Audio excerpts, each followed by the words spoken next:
Welcome to Vasudha today, जहां हर रोज आपको मिलती है सबसे ताजी, सबसे दिल को छू लेने वाली कहानियां, सीधे आपके दिल तक। और आज का एपिसोड कुछ ऐसा है जिसे देखकर आपकी आंखें भर आएंगी।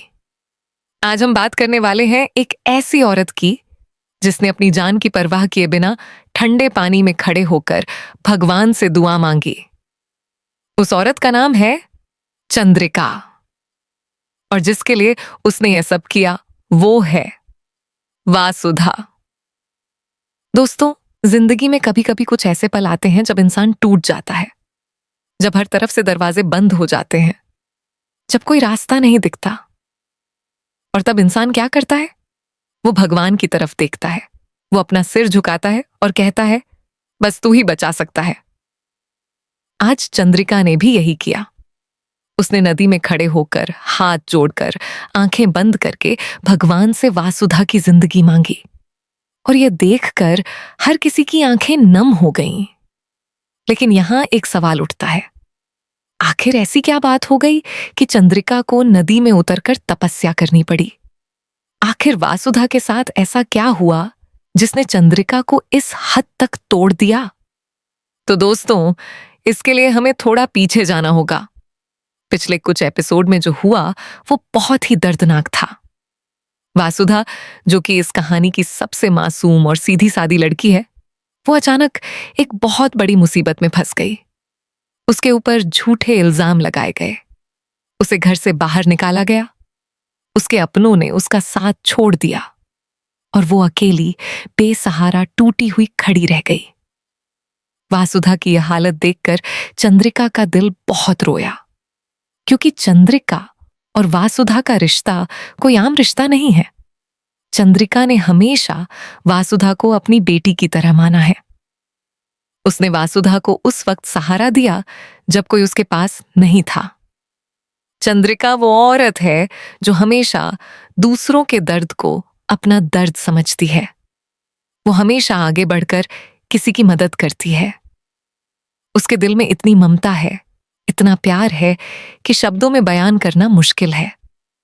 और जब उसने देखा कि वासुधा को बचाने का कोई रास्ता नहीं बचा, जब उसने देखा कि इंसानी कोशिशें काम नहीं आ रही हैं, तो उसने एक बड़ा फैसला लिया।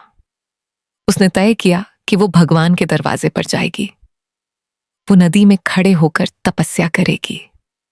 वो तब तक वहां खड़ी रहेगी जब तक भगवान उसकी सुन न ले।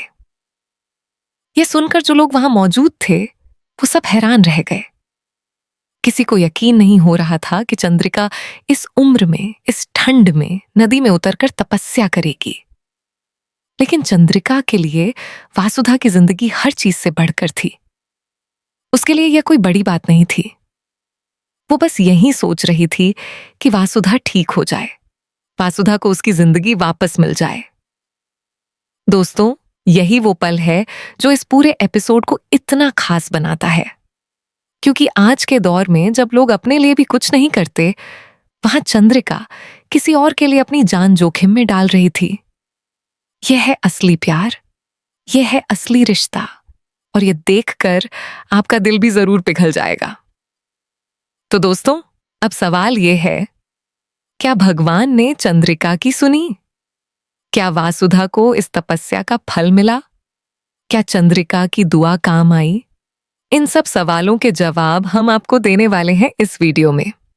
बस आप जुड़े रहिए हमारे साथ और इस पूरी कहानी को ध्यान से सुनिए, क्योंकि आगे जो होने वाला है वो आपको हैरान कर देगा। तो चलिए बिना किसी देरी के शुरू करते हैं आज का एपिसोड अपडेट। दोस्तों, अब हम आते हैं आज के एपिसोड की असली कहानी पर। और जैसा कि हमने बताया, आज का सबसे बड़ा और सबसे दिल को हिला देने वाला पल था चंद्रिका की तपस्या। तो चलिए शुरू से समझते हैं कि यह सब कैसे हुआ और इस पूरे वाकये ने कहानी में क्या नया मोड़ लाया। आज के एपिसोड की शुरुआत होती है एक बहुत ही भारी माहौल से। वासुधा की हालत बहुत खराब है। वो न खाना खा रही है, न पानी पी रही है। उसकी आंखों में आंसू हैं, लेकिन उसके चेहरे पर कोई भाव नहीं। वो बिल्कुल टूटी हुई है। जो लोग उससे प्यार करते थे, जो लोग उसके अपने थे, उन्होंने उसे अकेला छोड़ दिया। वो एक कोने में बैठी है और बस खाली नजरों से एक जगह देख रही है। उसे समझ नहीं आ रहा कि वो क्या करे, कहाँ जाए, किससे मदद मांगे। यह सब देखकर चंद्रिका का दिल अंदर से टूट रहा था। वो वासुधा के पास जाती है, उसके सिर पर हाथ फेरती है, उससे बात करने की कोशिश करती है, लेकिन वासुधा कुछ नहीं बोलती। वो बस चुप रहती है और उसकी यह चुप्पी चंद्रिका को और ज्यादा तकलीफ देती है। चंद्रिका सोचती है, मुझे कुछ करना होगा, मैं इसे इस हाल में नहीं देख सकती। भले ही मुझे कुछ भी करना पड़े, मैं वासुधा को बचाऊंगी। और फिर वो पल आता है जिसका आपको इंतजार था। चंद्रिका घर से निकलती है, वो सीधे नदी की तरफ जाती है। कोई उसे रोकने की कोशिश करता है, लेकिन वो नहीं रुकती। उसके कदम मजबूत हैं, उसकी आंखों में एक अजीब सी शांति है। वो नदी के किनारे पहुंचती है, अपने जूते उतारती है और धीरे धीरे पानी में उतर जाती है। पानी ठंडा है, बहुत ठंडा, लेकिन चंद्रिका को कोई फर्क नहीं पड़ता। वो पानी के बीच में जाकर खड़ी हो जाती है, हाथ जोड़ती है, आंखें बंद करती हैं और शुरू हो जाती है उसकी तपस्या।